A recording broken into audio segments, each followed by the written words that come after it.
1967 में उत्तराखंड का जो जौनसार का जो इलाका है उसको ट्राइबल घोषित कर दिया गया था। और जौनसार का इलाका जो पड़ता है वो बिल्कुल हिमाचल प्रदेश की सीमा के साथ पड़ता है, सिरमौर जिले की सीमा के साथ लगता है।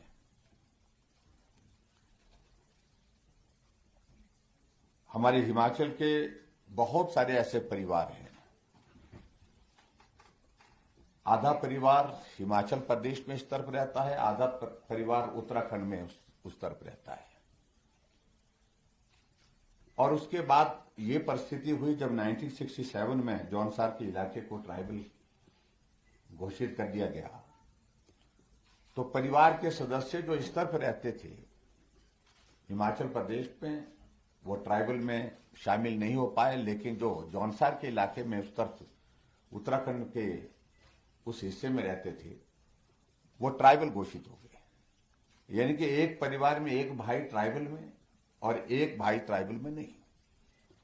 इस तरह की एक परिस्थिति बनी थी, जिस बात को लेकर के हमारे वहां सिरमौर के हमारे जो लोग हैं हमेशा अपनी बात को प्रदेश सरकार के सामने उठाते रहे।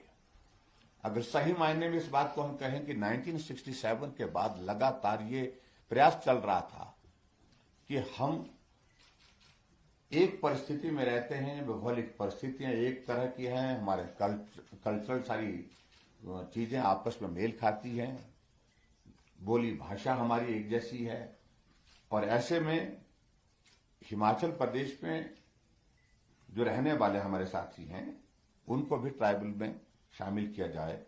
तो ये एक मांग बहुत लंबे समय से चल रही थी। और अभी इस निर्णय के साथ मुझे इस बात की खुशी है कि इस फैसले से लगभग 1,60,000 के लोग लगभग लोग जो इसमें लाभान्वित इसमें होंगे। और स्वाभाविक रूप से जनजातीय क्षेत्र का दर्जा मिलने के साथ साथ में यहाँ के लोगों को विशेष योजनाओं का लाभ भी मिलेगा और बजट प्रोविजंस भी उसके मुताबिक आने वाले समय में होंगे, जिससे उस क्षेत्र के विकास की दृष्टि से वो बहुत महत्वपूर्ण होगा। प्रदेश सरकार ने मई 2005 में इसका प्रस्ताव केंद्र सरकार को, यूपीए की सरकार को भी भेजा था, लेकिन वो प्रस्ताव जो है वो खारिज कर दिया गया था। और उसके पश्चात जो है वो कांग्रेस की सरकार ने इस सारे विषय को हाथ लगाना ही छोड़ दिया। फिर हिमाचल प्रदेश में आदरणीय धूमल जी के नेतृत्व में सरकार बनी। फिर ये कोशिश हुई कि ये पक्ष फिर से केंद्र के समक्ष रखा जाए, और अगस्त 2011 में जो है हाटी समुदाय की संस्कृति और स्थिति के बारे में नई रिपोर्ट बनाने का काम शुरू किया गया। और फिर 4 अगस्त 2018 को केंद्रीय गृह मंत्री, केंद्रीय जनजातीय मंत्री के मामलों के मंत्री से यह विषय उठाया गया 2018 में हमारी सरकार आने के बाद।